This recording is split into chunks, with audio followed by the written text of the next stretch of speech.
Bonjour à toutes et à toutes, bienvenue sur Art Up, les artistes sont sympas. Alors aujourd'hui, j'ai le plaisir et l'honneur de recevoir la talentueuse Linda.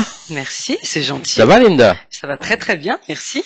Mehdi, bonjour Mehdi. Bonjour Daniel. Lui aussi c'est un talentueux garçon, parce que tu avais fait une émission sur M6, Sur M6. hein? Une émission d'aventure. L'aventure, ouais, c'était Pékin Express. Pékin Express, Ouais. où tu as gagné d'ailleurs. Il paraît, Hein? j'ai gagné le cœur des gens, Oui, tu as gagné le cœur des gens. n'est-ce pas? Alors maintenant tu fais une émission. Oui.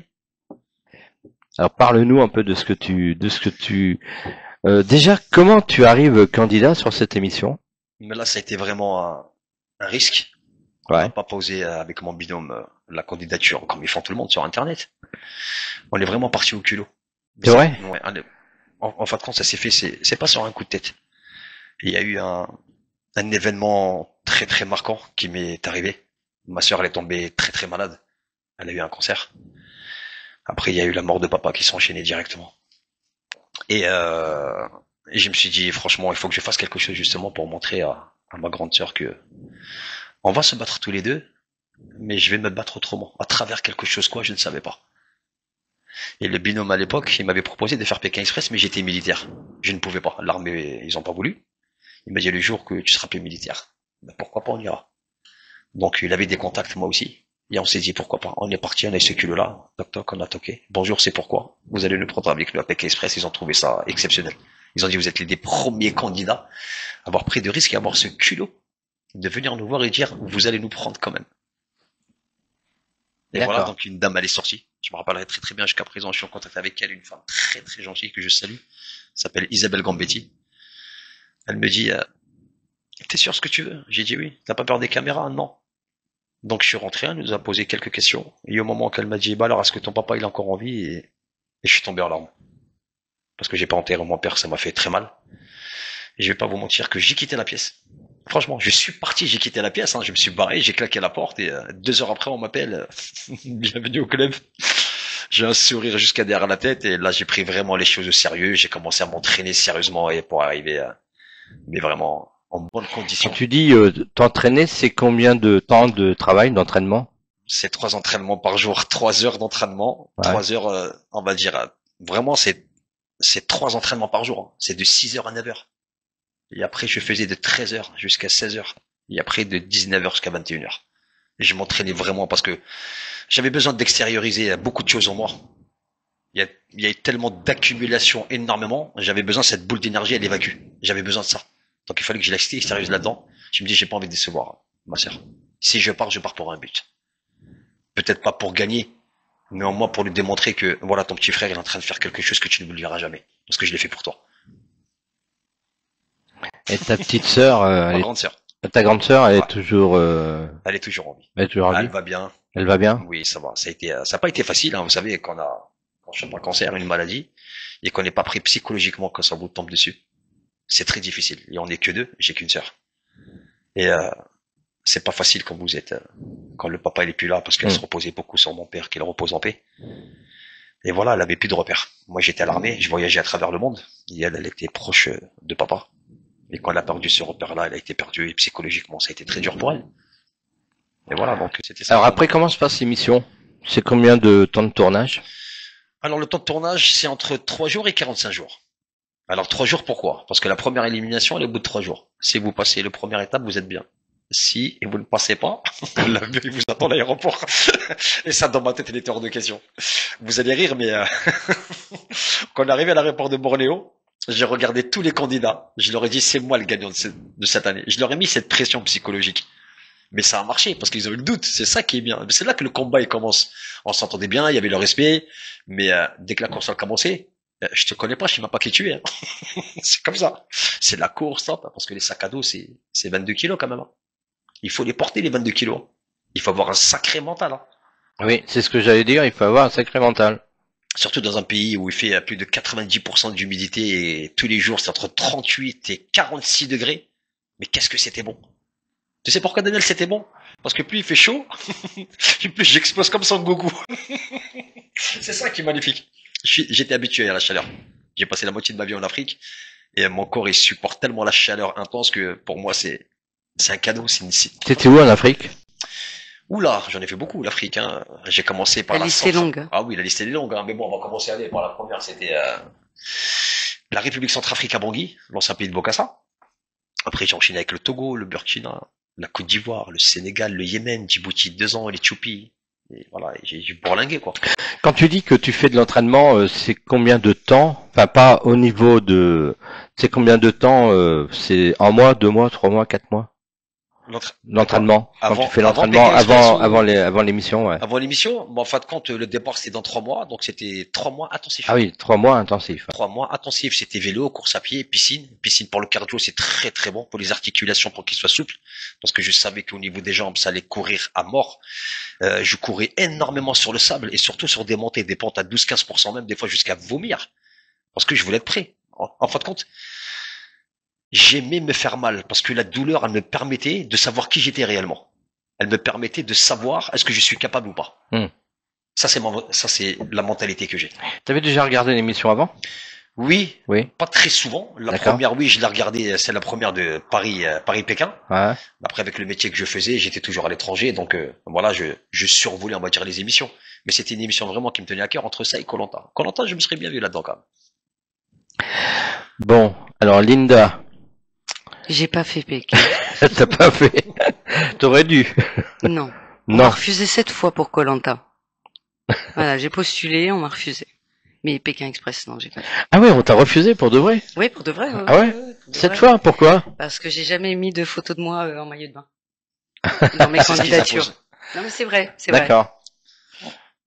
Bon, alors toi, tu fais animation télé? Ouais, j'anime le Grand Ring, mais je suis surtout et principalement la chroniqueuse de Mehdi sur le Mehdi Talk Show. Et c'est ce qui m'éclate le plus d'ailleurs, plus que d'être animatrice, hein, il le sait. Parce que j'ai le droit de dire ce que je veux. Bien C'est sûr. l'avantage. Il me coupe pas la parole. J'ai le droit de dire tout ce que je veux, donc c'est beaucoup plus intéressant. Oui, j'ai vu tes vidéos, je crois que c'est sur TikTok, où Certainement. tu parlais des enfants. Tu disais, oui, maintenant, on a le droit de dire aux enfants de 3 ans, ouais, bah, si tu veux changer de sexe, ce qui est pas Alors- normal du tout d'ailleurs. Alors pour cette émission, on Ouais. parlait de la loi Evra. Ouais, c'est qui est ça. très importante parce que ce qu'il faut savoir, c'est que sur nos émissions, on aime parler de l'actualité. Mm. Et c'est totalement d'actualité. Je crois que les gens minimisent un petit peu cette loi Exactement. et l'impact que ça peut avoir et que ça va avoir sur nos enfants. Ouais. Et très Je suis tout à important fait que les d'accord gens avec se toi. rendent compte de ça, parce que je crois qu'aujourd'hui, ils ont les yeux fermés encore. Et vous voyez Non, sur ils les sont pas réseaux, réveillés. non, on n'est pas d'accord, etc., etc. Mais rien ne se passe. Et finalement, quand ça va arriver à leurs enfants et qu'ils vont comprendre que les enfants n'ont pas le droit d'être touchés, les enfants n'ont pas le droit à ceci, etc., et qu'ils vont rentrer de chez eux à la maison et ils vont dire oui maman, mon copain, voilà, voilà, et à l'école on va leur dire oui mais c'est normal, ils se découvrent, ça va leur faire tout drôle. Et là ils vont se dire finalement j'aurais peut-être dû réfléchir un petit peu plus et aller me renseigner sur cette loi, plutôt que d'accepter comme un mouton. Voilà. En tout cas, ce jour-là, c'était une émission superbe, exceptionnelle. Voilà. Et pour ça, je la félicite. Hein. Franchement, je la félicite. Vous savez, quand j'ai rencontré Linda, ça a été vraiment une rencontre inopinée, mais vraiment par le hasard. Hein. Je te jure dis que le Ah oui, hasard... c'est justement ce que j'allais poser Non, comme mais question. Comment vous êtes rencontrés? Non, mais c'est exceptionnel. Vous savez, voilà, on était sur un... Je l'ai grondé. On se Non, en fin de connaissait compte, pas. j'étais sur le réseau social et en fin de compte, elle est montée, elle m'a dit, c'est la dernière fois que tu me fais pleurer. Moi, je ne comprenais pas. Je me dis, mais où je fais les mal, au fait? J'ai pas compris. Elle m'a dit, non, non, mais j'aimerais te dire merci parce que ta vidéo, elle est beaucoup touchante. J'ai fait une vidéo qui Ouais, avait, touchante. qui a avoisiné quand même les 8 millions de vues en même pas 3 mois. J'ai parlé des mamans. Je donne de l'importance aux mamans du monde. Il y a toutes les femmes du monde. Et ça, c'est quelque chose qui me tient à cœur parce que il y a des mamans qui élèvent leurs enfants seules. Elles vivent un quotidien assez difficile. Et normalement, nous, en tant qu'hommes, nous sommes censés justement valoriser ces femmes-là. Et ça, c'est très important. J'espère que les auditeurs qui nous écoutent, et surtout, je dis à tous les hommes, respectez votre mère, mais surtout, respectez plus la princesse que t'as enlevée à son père. Et ça, c'est important. C'est vrai. Tout à fait. Je suis d'accord avec toi. Du coup, on s'est rencontrés comme ça, et il m'a dit, bah écoute, ce serait bien qu'on se rencontre. On va travailler ensemble. C'est Voilà. comme ça. Et je me suis dit, pourquoi pas. On est allé manger ensemble, et à la fin du déjeuner, on a travaillé ensemble. On a travaillé commencé à ensemble. travailler Et, ensemble, voilà. et le fait est qu'elle puisse venir dans l'émission. J'ai même pas envie de vous dire que en fin de compte, vous savez, quand vous avez ce ressenti d'apaisement, vous n'avez pas besoin de tester les gens. Parce que vous savez très bien au fond de vous, ça va être fluide. Et ce qui est exceptionnel avec Linda, c'est que elle s'est imprégnée. C'est pas d'un rôle, mais elle s'est imprégnée de quelque chose, je pense qu'elle attendait depuis longtemps. Et c'est ça qui est beau. Et moi, j'aime débattre avec elle. C'est vrai que des fois, nous sommes en contradiction. Bien beaucoup. Sûr, beaucoup. C'est l'intérêt d'un débat. C'est l'intérêt, bien sûr, pour s'améliorer. Ça, c'est très important. En tout cas, je la remercie. Et moi, je le dis devant vos auditeurs, hein, parce qu'elle m'aide beaucoup à progresser. Elle me canalise énormément. C'est pas parce qu'elle est là. C'est vrai que des fois, j'ai pas envie de lui répondre parce que des fois, elle m'énerve un peu sur le système. Mais je trouve qu'elle a raison parce que même hier, hein, elle m'a dit pourquoi tu me dis ça. Je lui dis merci hier. Elle me dit pourquoi tu me dis ça. Je dis parce que tu avais raison sur un certain point. Et le fait est que je puisse m'isoler de temps en temps tout seul. Prendre de la hauteur, réfléchir. De prendre certaines choses et surtout avoir une conscience quand même, c'est important. Et je lui dis, je te remercie parce que tu me rends meilleur chaque jour dans l'émission. Et Linda, c'est une chroniqueuse exceptionnelle. Merci Mehdi. Vraiment. C'est un binôme hors norme. Voilà, on n'a pas besoin de se parler finalement en pleine émission. Il a juste à me regarder, il sait quand je dois intervenir et je sais quand il a besoin de moi et je sais quand il a besoin que j'y aille. Il a juste à me regarder et ça y est, c'est parti. C'est ça qui est bien. Vous savez, des fois c'est très très rare de voir un animateur qui a cette complicité juste avec un regard avec sa chroniqueur ou sa chroniqueuse. En fin de compte, c'est peut-être ce petit complément qui me manquait un petit peu, on va dire, dans l'émission, le Midi Talk Show. Parce que j'avais pas trop ce ressenti-là. Il fallait toujours que je cherche quelque chose à améliorer, etc. Et le fait est que maintenant elle fasse partie, mais je lui donne même mes clés. Si elle veut mon t-shirt, si elle a froid, il n'y a pas de souci. Mais vraiment, à l'arrivée, je sais pas. C'est inexplicable. Moi, franchement, personnellement, elle fait du bien à l'équipe. Elle me fait du bien parce que c'est une travailleuse acharnée. C'est quelqu'un qui n'arrive pas les mains dans les poches. Elle arrive, son cerveau il est déjà prêt. Elle sait de quoi elle va parler. Et elle ne parle pas de n'importe quoi et de n'importe qui. Elle ne s'assure pas juste dire oui, voilà, bravo, regardez-moi, je suis là. Non. Et elle le sait comment je suis. Quand il s'agit de travail, moi je suis déjà un acharné du travail. Déjà le mongol me dit tu dors quand? Je dis quand je serai en bas. Mais quand je la vois arriver, je suis content. Parce que je sais que l'émission, elle va être canon. Parce que le débat, il va être là. L'animation, elle va être là. L'intensité, elle va être là. C'est ça qui est bien.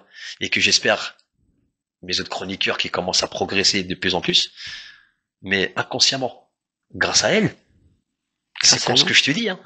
Mais franchement, grâce à elle. Pourquoi? Parce qu'en fait, quand t'as un impact, il y a un impact qui fait que, c'est pas que j'ai envie d'être meilleur qu'elle. Non, pas du tout. Je veux qu'on soit, avoir cette harmonie, d'être soudés. C'est ça qui est beau. C'est vrai que des fois, bon, elle grinche, n'est-ce pas, comme tout le monde, hein, c'est une femme, hein, c'est comme ça. Hein. En plus, c'est une Algérienne, donc, rien ah oui, t'es d'où d'Algérie? Alger. Ah, tu es bien Alger? Ah oui, ouais, je connais bien Alger. Je suis d'Alger. J'y suis allé. C'est la plus belle ville du monde. Et Oran aussi, c'est beau. C'est vrai. Ouais, Oran, c'est magnifique. Mais Alger, c'est beau. Tu sais, j'ai dormi à Alger, en haut, dans les hauteurs, l'hôtel Orazi. D'accord.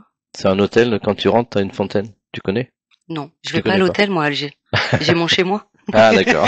Excuse-nous. On est propriétaire de la maison, tu vois. En plus, moi, ce qui est bien. Toi aussi, t'es d'Alger? Moi, je suis juste à côté de la tour Eiffel algérienne. D'accord. Le Maqam Shahid. Ah ouais. Ok. Et j'ai la vue sur la mer, et ça, c'est magnifique. Moi, j'ai grandi là-bas, de toute façon, donc, je suis né en France, mais j'ai grandi 14 ans en Algérie. Les plus beaux souvenirs. On n'oublie pas ces racines, c'est important. C'est vrai. Franchement, c'est très important. Tu y retournes de temps en temps? Bah là, je suis. On était là en février. Oui, on est parti du 1er au février. Moi, j'en avais besoin d'y aller quand même. Ça faisait quand même 37 ans que j'ai pas été. D'accord. Voilà, par rapport à mon métier que je faisais avant. Et surtout. Et c'était quoi ton métier? J'étais militaire de carrière. D'accord. Voilà. Et il fallait que je m'apaise le cœur parce que j'avais pas enterré mon père. J'ai attendu 15 ans avant de faire le deuil. Ça a été très très dur psychologiquement. Je me dis, je suis prêt, je suis pas prêt, je suis prêt, je suis pas prêt. En fin de compte, on n'est jamais prêt à ce genre de situation. De perdre quelqu'un de très très cher. Et moi, mon père, c'est mon héros. Pour moi, mon père, c'est les chevaliers du zodiaque. Il avait cette sagesse et cette patience, justement, de me parler avec une aisance exceptionnelle. J'ai aimé mon père. Alors, le thème de l'émission, c'est quoi? Qui c'est qui l'a créé, cette émission? Tous les deux? C'est Mehdi. Non, c'est Mehdi. C'est son projet. C'est son bébé. Alors, nous, on est juste des intervenants qui l'aidons à avancer, à créer plein de choses. Mais le créateur de cette émission, c'est Mehdi, et le créateur de cette entreprise qui s'appelle UTV et qui va justement produire plusieurs émissions et beaucoup dans l'humanitaire, c'est toujours Mehdi. D'accord. C'est lui le patron. C'est grave, hein. Les thèmes de l'émission, c'est en particulier. On parle des actualités. On parle de tout. On parle de tout. Ouais. Sauf des choses. Quel thème t'inspire le plus? Ah, moi, j'aime beaucoup parler d'actualité puisque je suis beaucoup les réseaux sociaux, pardon, l'actualité. Donc, j'ai cette culture qui fait que j'ai cette aisance d'en parler. Voilà.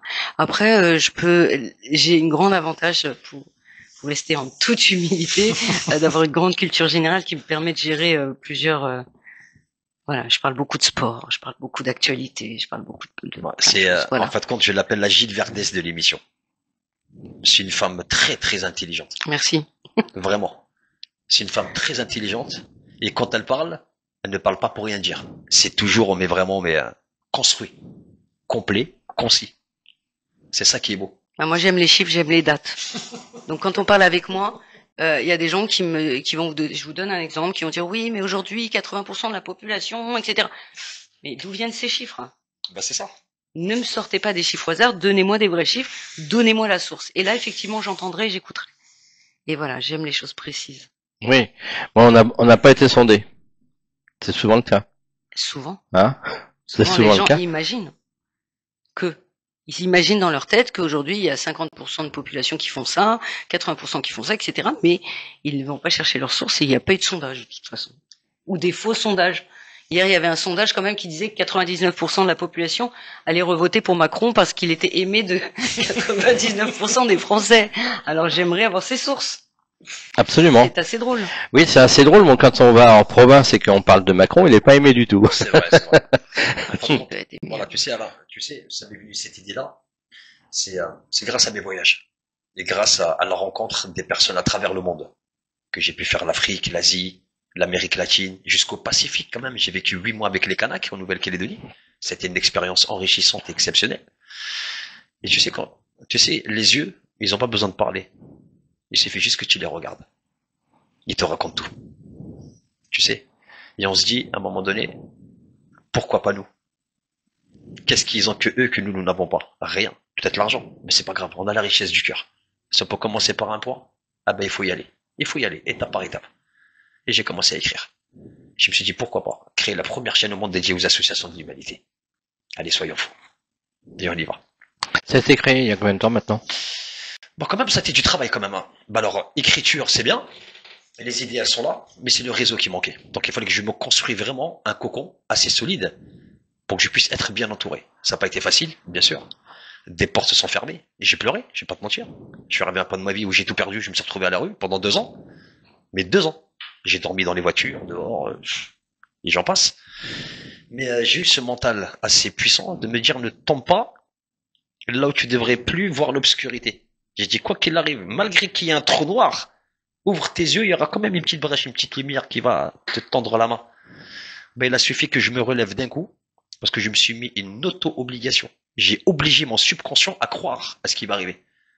Je savais qu'il y a quelque chose qui allait arriver quoi, je ne savais pas mais quand, mais je savais que c'était là très proche. Eh ben, je me suis relevé comme ça, j'ai tout repris à zéro. Lève-toi, retrouve un travail, gagne de l'argent, va faire ce que tu aimes le plus. Et c'est comme ça que je me suis dit, regarde ce qu'il y a autour de toi. La vie, elle est magnifique. La vie, elle est belle. Mais c'est l'être humain qui la complique. Alors, est-ce qu'on peut changer les choses? Pourquoi pas? Si tu ne sais pas, tu ne peux pas savoir. Si tu n'oses pas, tu ne sauras pas non plus. Si tu prends pas de risques, tu ne feras jamais rien de ta vie. Je suis parti taper aux portes petit à petit. Le culot, ça paye. Le culot, ça a payé. J'ai commencé par une porte, je me suis retrouvé devant un portail et du portail à la montagne, de la montagne à la mer. Voilà, tout simplement. Il y en a plein qui n'ont pas cru en moi, énormément. Tu sais comment ça se passe sur les réseaux sociaux, etc. Toujours des personnes qui te prennent pour un fou. Mais c'est ça qui est beau, c'est la folie. C'est la folie qui est belle. Et plus tu es fou, dans le bon sens, et plus tu vas aimer ce que tu fais. Et plus j'avançais, et plus j'ai pris goût. Et c'est ça qui m'a animé. Ça m'a animé. Et c'est devenu, exceptionnel. Quand je souris dans la rue, il m'a dit pourquoi tu souris tout le temps? Je leur ai dit mais parce que je ne dois rien à personne. Je suis heureux avec ma petite bouteille d'eau, ton cantarlane assis sur le trottoir en train de manger avec un SDF. C'est un être humain comme moi. Je ne fais pas d'amalgame. Il n'y a pas de riche, il n'y a pas de pauvre. Je suis le reflet de ce que tu me donnes. Tout simplement. Ce que tu me transmets, je le transmettrai à ta place. T'es riche, je te respecterai autant que t'es pauvre, t'es par terre en train de t'allonger par terre, je m'allongerai à côté de toi. Et ça, moi, j'ai pas peur. Même Linda, des fois, elle m'engueule, elle me dit, des fois, appelle-moi, je viendrai avec toi. Je sors dehors avec mes 2 sacs à dos, le chariot, le caddie. Je ramène tout, vêtements, chaussettes, bonnets, etc. De la bouffe, des petites barquettes. Et je vais voir les gens et je m'assois avec eux par terre. Je ne filme pas. Pourquoi? Elle m'a dit, oui, il me dit, pourquoi tu ne filmes pas? Depuis quand on manque de respect à la dignité humaine? C'est quelque chose que ça, moi, personnellement, je n'accepte pas. Je préfère, ça, c'est ma partie propre à moi-même. Je veux voir les gens heureux. S'ils sont bien, c'est que j'ai fait mon travail. S'ils sont malheureux, et là, je me dis que c'est que j'ai merdé quelque part. Et c'est là que, voilà. Il y a une Algérienne qui est rentrée dans ma vie, elle est là devant vous, hein. Ce que j'appelle le cactus du désert, elle est là. Il ment. Donc, elle m'a fait comprendre certaines choses pour me dire, Mehdi, s'il te plaît, pense à toi, fais attention à ta santé, canalise-toi, je sais que tu travailles beaucoup. Et j'ai de boulot quand même, c'est pas rien. Et ça, il faut avoir du sacré courage quand même de commencer à 8h du matin, finir à 19h, repartir à 21h pour rentrer à 3h du matin. Ah oui, c'est quoi comme travail? Ben moi, je suis gardien dans une résidence privée. En même temps, je m'occupe de plusieurs résidences. Hein. Les amis, j'ai pas honte de le dire. C'est un travail, hein. Ça rentre le coup fin, ça fait manger à la maison, tout va bien. Et j'ai un deuxième boulot que j'aide un ami. Voilà, je fais des allers-retours en camion, Paris, Tours, Lyon, etc. C'est un complément, c'est un complément, c'est un complément. Comme on dit, petit à petit, l'oiseau fait son lit. Ben, c'est comme ça. Mais en fait, quand cet argent-là, moi, ça me permet d'acheter des choses, des vêtements pour enfants, pour distribuer aux gens. J'ai beaucoup de demandes. Surtout ici en France, on arrive quand même à 11 millions de pauvreté. Il y a plus de 4800 enfants qui dorment dehors dans la rue. Et ça, je trouve ça inacceptable. C'est clair. On a perdu quand même. Et ça a permis aussi de créer tes émissions. Ouais. Voilà, petit à petit. Petit à petit, bien sûr. Ouais. Et moi, voir un enfant dehors qui n'a rien demandé à la vie, moi, je peux pas. Moi, on peut dire ce qu'on veut. Hein. Que j'ai une pourriture, tout ce que vous voulez, mais mon cœur, il est là. Il y a que notre créateur qui sait la qualité de l'âme du cœur que j'ai. Si demain, on te disait tu refais une émission, tu serais partant? Pékin Express? Ouais. Je pense qu'on la fera ensemble. Ah oui, tous les deux? Ouais, je pense qu'on la fera ensemble. T'as le mental, là? J'ai le mental, j'ai le physique aussi, monsieur. Ouais. Excusez-nous. Faut pas nous sous-estimer, nous les femmes, quand même. Sérieusement, là, j'ai envie de vous dire non. Franchement, en toute sincérité. Parce que, comme nous sommes partis avec Linda et toute l'équipe. Ouais, on a des gros projets en cours. Et on n'aurait pas le temps de partir 3 mois. Voilà, je ne compte pas. Je ne compte pas m'arrêter là. Parce que j'ai toujours dit à certains, si vous avez eu cette chance de croire en nous, c'est que vous êtes dans le bon train. Si vous estimez que c'était pas le bon moment, il n'y a pas un ticket retour. Jetez-vous du train et écrasez-vous contre la pelouse. C'est malheureux, hein, mais c'est véridique. Il n'y a pas plus simple que ça. Alors donc, c'est quoi les projets pour 2025? Pas développer UTV, en tout cas, Web TV. Aujourd'hui, on est sur Africa One. Donc on peut nous retrouver sur FP92, sur YouTube, sur tous les réseaux sociaux, sur l'IPTV, d'accord, toutes les chaînes africaines francophones, c'est intéressant, c'est important de le dire. Et à partir de septembre, on espère en international et surtout, ce n'est pas rien. Et bientôt en national, on l'espère. Bien sûr. Voilà. C'est un travail qui a demandé beaucoup de sacrifices, beaucoup de temps, beaucoup de patience, des nuits blanches. Des embrouilles. Des embrouilles. Des embrouilles, c'est-à-dire? Des pleurs. Si on commence à rentrer dans les détails, on va pas s'en sortir. Des embrouilles tous les deux? Non. On s'embrouille beaucoup. Ah bon?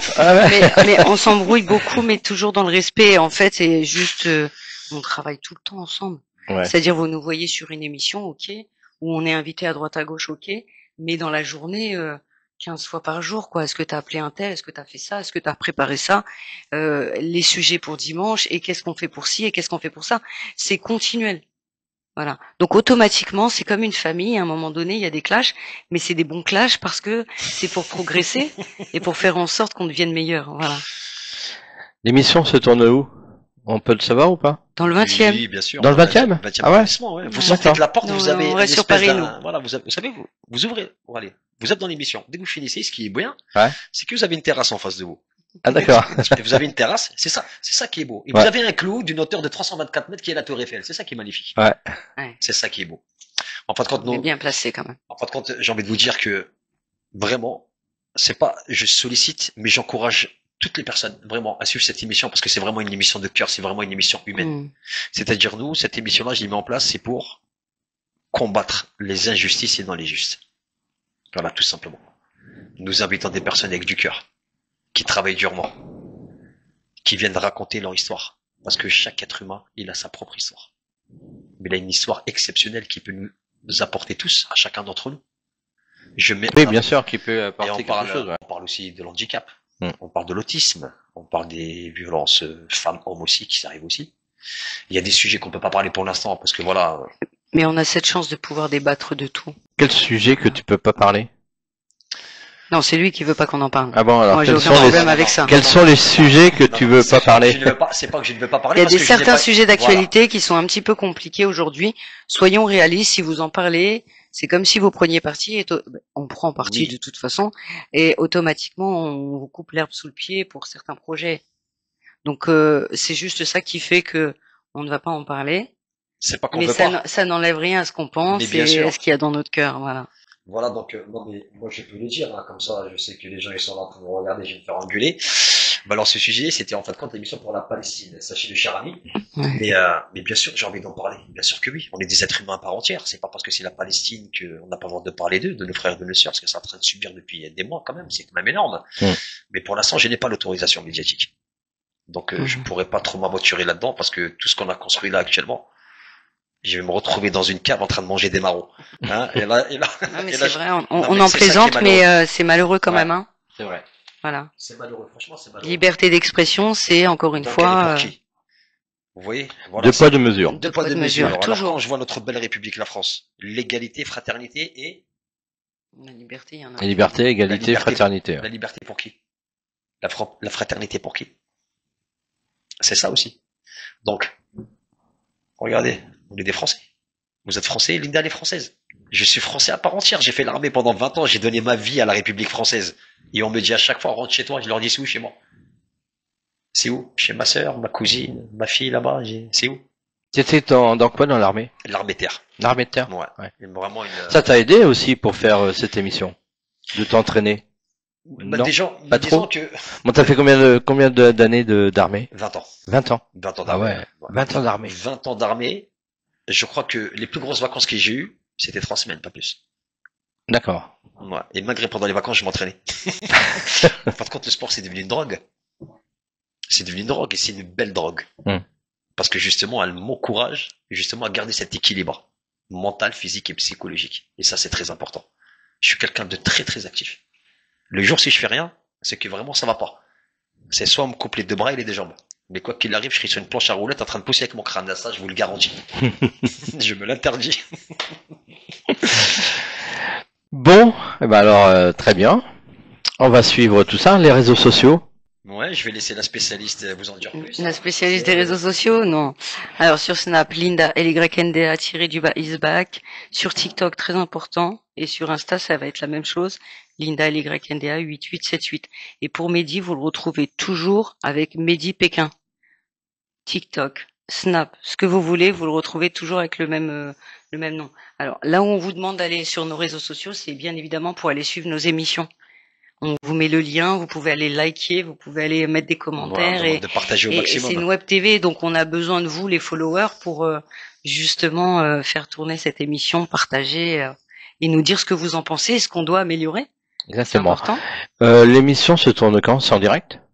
C'est le dimanche. Pas pour l'instant en direct, mais c'est pour bientôt. Ah oui, vous faites des enregistrements et après. Il y a eu quand même, c'est des négociations de contrat quand même qui se font pas comme ça du jour au lendemain. Il y a beaucoup de procédures, il y a beaucoup de paplard. Hein. À un moment donné, je me suis dit, je vais acheter un entrepôt de soupana parce que là, j'en peux plus. Non, mais c'est du travail. Vraiment, c'est du travail. C'est de la patience, mais surtout, c'est un coût. C'est des budgets. Donc, on sait que très très très bientôt, ça va fuser au niveau national et international. Ça, c'est une certitude. Ça, je peux vous le dire. Hein. C'est une certitude parce que ça a été avancé. Et voilà. Donc, et après, la suite. Alors, quel est le thème de la prochaine émission? De dimanche. Ouais, de dimanche. Ouais. Alors dimanche, on va parler. Bien évidemment d'actualité. L'actualité, bien sûr, l'actualité au quotidien. Aboubacar. Il y a un sujet qui a fait beaucoup de mal à beaucoup de Français. Sujet très sensible. Très très sensible, bien sûr, de la mort de Aboubacar, qu'il repose en paix.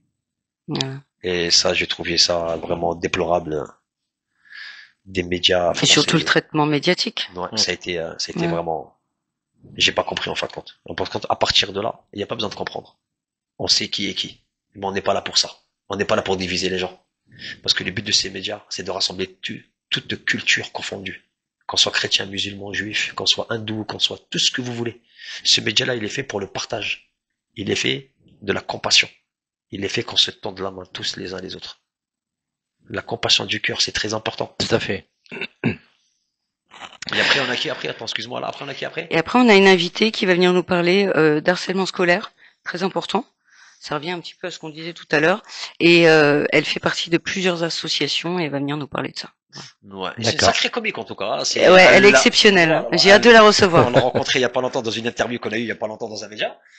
Et elle travaille chez France Maghreb. Ouais, d'accord. Elle est animatrice chez France Maghreb. Ouais. Et elle a une boule d'énergie exceptionnelle. Moi, ce que j'attends de cette femme-là dimanche, elle va faire péter les compteurs. Je dis, t'as intérêt à rester naturel. Oublie les caméras, oublie ce qui se passe autour. Juste, on est là, convivial, en famille, entre amis. On va passer un très très bon moment. Donc pendant un quart d'heure, 15-20 minutes maximum, on va parler justement de ce qui s'est passé avec ce jeune Aboubacar qui le repose en paix. Et après, on va enchaîner avec la boule de nerfs de la force du trône de notre cher ami qui s'appelle Sophia. Et du coup, on va avoir 2 boules de nerfs sur le plateau. Ça va être assez sympa. Voilà. Bon, et ben en tout cas, on a passé un bon moment ensemble. Merci. Merci beaucoup d'être passé sur Artop. Merci à vous de nous avoir invités. C'était un plaisir. Et puis, je vais suivre les émissions maintenant. Je vais regarder ça de près. Mais j'espère bien. Bah oui. Quand même, Daniel. Mais bien sûr. Voyons. Hein, merci de nous avoir reçus en tout cas. Eh ben en tout cas, merci. C'était super sympa. Merci Mehdi. Merci à vous. Superbe émission. Conviviale. Merci Magid de nous avoir reçus. Oui, Magid. Merci pour ton verre d'eau à la grenadine. Ça m'a fait plaisir, mon ami. Merci Linda, merci Mehdi, on vous suit sur les réseaux sociaux et puis nous. Je vais finir juste par ça pour dire que les amis, suivez Magid, c'est une personne exceptionnelle avec un grand cœur. Je m'y attendais pas à ça et j'ai reçu un message de sa part, quelqu'un vraiment de très simple, très humble. Il a un média qui j'espère de tout cœur et je sais qu'il va prendre de l'ampleur et de tout cœur, je lui souhaite mais vraiment l'international mondialement connu. Merci à lui en tout cas. Merci de nous avoir reçus, Magid. À bientôt. Eh ben, à bientôt. C'était un plaisir. C'était vraiment un super moment. Et puis, moi, je vous dis à samedi prochain, même heure, même endroit, sur Artop, bien sûr, avec des invités exceptionnels samedi, vous allez voir. Allez, merci. Bonne semaine à tous. Bye bye. À bientôt. Au revoir.